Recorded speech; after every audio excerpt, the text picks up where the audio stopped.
5시엔 대세남 여러분과 함께하고 있는데요. 짧은 문자 50원, 긴 문자 100원의 유료 문자 샵 2309로 여러분 함께 참여하실 수 있습니다. 페이스북과 카카오톡 플러스 친구는 무료고요. 카카오톡에서 대세남을 검색해서 친구를 맺어서 채팅방에 의견을 남겨주시면 저희가 두 분을 선정해서 소정의 모바일 상품권을 보내드리도록 하겠습니다.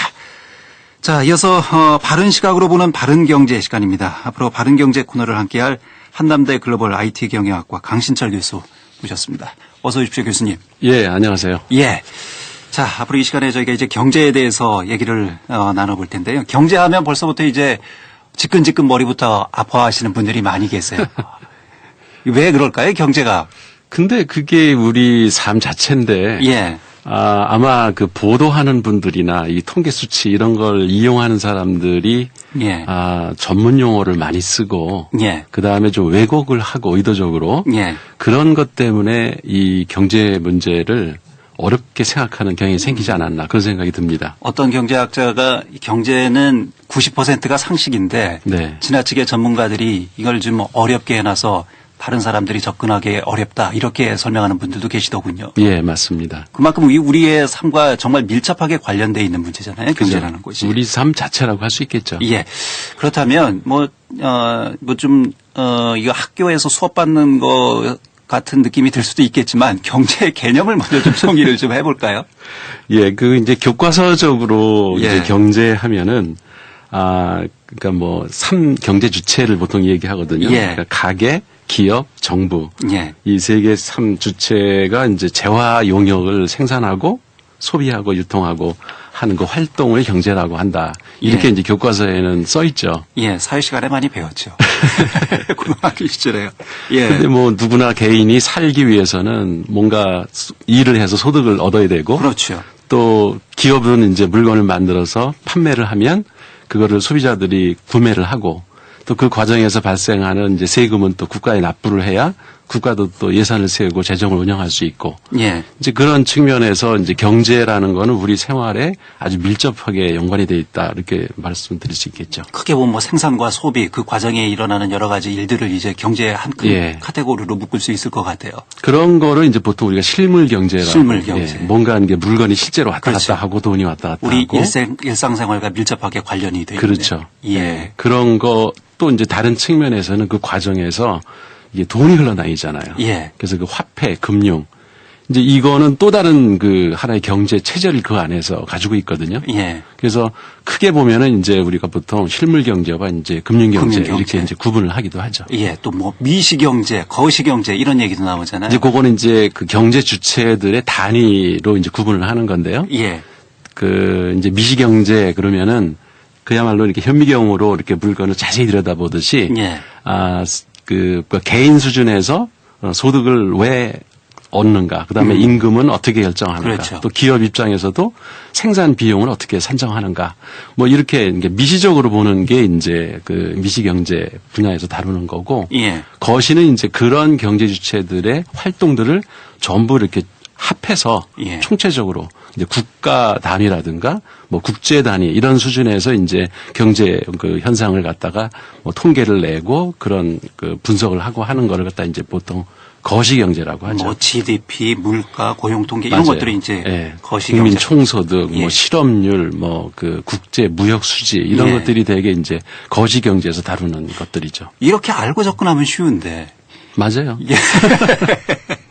그러니까 사실 이건 전문가 이렇게 설명이 필요 없듯이 예. 어찌 보면 조금만 관심을 가지면 그렇죠. 우리 생활과 밀접한 거기 때문에 예. 이런 뉴스들을 갖다가 이렇게 개인적으로 이해하고 분석하는 데는 사실 큰 문제가 없는데 이게 이제 전문가라는 말을 자꾸 붙이다 보니까 예. 일반 사람들은 주눅이 드는 거죠. 예. 이 경제 용어 자체가 또 어려운 용어가 많이 있거든요. 있어요. 예. 그래서 뉴스 할 때도 사실은 어떤 전문 용어를 쓸 때는 예. 좀 설명을 좀 부과해주고 그래야 되는데 그런 부분들이 빠지고 그냥 마구 당연히 그렇죠. 시청자들은 알 거다라고 생각하고 예. 전문 용어를 쓰기 때문에 그런 전문 용어들이 좀 이렇게 시사 뉴스에 나오면은 우리 코너를 통해서 좀 이렇게 해설도 좀 해주고 예. 그리고 이제 또 문제가 되는 게 이런 이제 제게 이제 경제 그 지표 이런 것들이 이제 통계에 의존을 하게 그렇죠. 되는데 예. 통계 방법이라는 거는 사실 누가 통계를 내느냐에 따라서 값이 천양지차가 날 수가 그렇죠. 있거든요. 어떤 의도성들을 가지고 있을 네. 수도 있고. 그래서 통계 예. 방법론상의 오류도 있고 예. 또 하나는 똑같은 통계 값을 가지고 통계치를 가지고 보는 사람이 아전인수격으로 이제 어떻게 해석하느냐. 그렇죠. 예. 그 해석에서도 상당한 오류를 범하기 때문에 특히 이제 언론 그리고 이제 정치인들이 어떤 통계 수치를 이용해서 자기 주장을 할 때 그런 그 오류들을 많이 범하는 거 이런 것들을 좀 일반 시청자들은 그냥 무심히 들을 수가 있거든요. 예. 그래서 이런 문제들을 좀 이 코너에서 다루면서 하나하나 그런 문제들을 좀 바로잡아 나갔으면 좋겠습니다. 그래서 저희 코너 이름이 바른 경제예요. 그렇죠. 경제가 뭐 바르고 옳고 이럴 수는 없습니다만 그럴 수는 없죠. 그걸 해석을 어떻게 하느냐에 따라서 맞아요. 의도성을 가지고 뭐 의도적으로 왜곡을 할 수도 있는 부분도 있는 거고요. 그렇죠. 예. 그런 걸 뭐 특히 이제 정치인들이 많이 이용을 하잖아요. 네. 그리고 어떤 이제 의도성으로? 보수 언론. 보수 언론도 아주 심하죠. 예. 특히나 뭐 최근에 논란이 됐던 이제 통계 논란, 예. 고용 지표 뭐 이런 맞아요. 부분과 가지고 여러 가지 해석이 있었고 그 속에서 여러 가지 또 논란도 있었고요. 과연 숫자는 정확하게 객관적인 거잖아요. 그 숫자로 얘기를 하니까 마치 객관적인 것처럼 보이죠. 예. 근데 그 숫자가 어떻게 나왔는지에 대한 근거가 확실해야 되는데 예. 그게 이제 아전인수격이라는 거죠. 그런 걸 이제 바르게 해석하는 코너가 저희가 이제 바른 경제 이런 코너고 예, 그런 코너로 커졌으면 좋겠습니다. 예, 교수님께서 그런 역할을 또 담당을 해 주시면 좋을 것 같고요. 예. 말씀하셨듯이 그런 사례들이 있잖아요. 우리가 잘못 해석하거나 네. 의도적으로 누구의 왜곡된 그런 해석으로 인해서 잘못 이해하고 있는 부분들도 분명히 있을 거고요. 이런 걸 좀 사례로 몇 가지를 좀 진단을 해 주시면 좋을 것 예, 같아요. 이제 앞으로 최근에 벌어지는 사태에 대해서는 이제 다음 주부터 이렇게 차근차근히 예, 하나씩 하나씩 짚어나가기로 하고요. 예. 이제 오래전부터 좀 이렇게 통계 오류, 그러니까 뉴스에 어떤 오류가 있었던 것들을 예를 든다면 대표적인 게 아마 2002년에 그 국내 이혼율이 47.4%를 기록했다는 신문 기사가 난 적이 있습니다. 예, 예. 그 사람들이 깜짝 놀라죠. 아니, 그러면 두 사람이 결혼하면 한 사람이 이혼한다는 얘기냐. 이혼율이 50%네요. 그러니까요. 50%고 심지어는 이게 작년에도 똑같은 통계가 또 나왔습니다. 예. 신문 기사에. 이건 정말 말이 안 되는 거거든요. 그런 그러니까 논리라면 네, 어떻게 통계를 내는가 했더니 예. 작년에 1년 동안에 총 결혼한 사람 쌍이 예를 들어 10만 쌍이 결혼을 했다. 예. 근데 그 중에 이제 작년에 또 이혼한 건수가 있을 거 아닙니까? 예. 그 법원에 이제 등록된 거. 그게 이제 5만 건이 이제 이혼을 했다. 그래서 그냥 10분의 5니까 2분의 1, 50%가 이혼을 했다. 이렇게 통계를 낸 거예요. 근데 말도 안 그거를 되는 또 통계죠, 이건.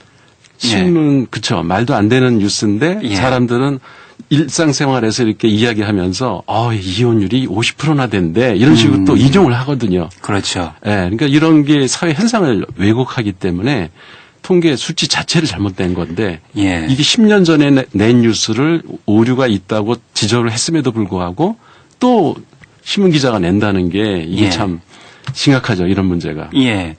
5만 명이 이혼을 했으면 전체 결혼한 사람의 5만 명의 퍼센테이지를 따져야 되는 그렇죠. 거잖아요. 전체 결혼한 사람 중에서 이혼한 사람을 따져야 되는데 작년 그게 결혼한 사람. 그러니까 1년에 그 참 이런 것이 이제 통계 오류일 수 있는데 이런 것들이 이제 경제에 나타난다는 거잖아요. 그렇죠.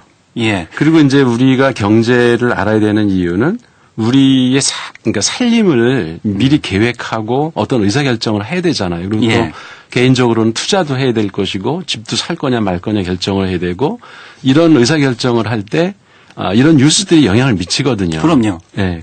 예. 그래서 이제 또 그 정부 그 정책 어떤 자료를 갖다 이렇게 뉴스로 나오는 거 보면은 조작을 해서 그 어떤 때는 정부에 유리한 예. 쪽으로 또 뭐 이렇게 언론에서는 자기네들의 그 주장을 강화시키기 위한 수단으로 통계 숫자를 갖다가 잘못 해석하고 예. 이런 현상들을 우리가 조금 깊이 들여다보면은 이게 잘못된 뉴스다라는 거를 금방 눈치챌 수 있는데 예. 그냥 맹목적으로 이렇게 받아들이다 보면 그렇죠.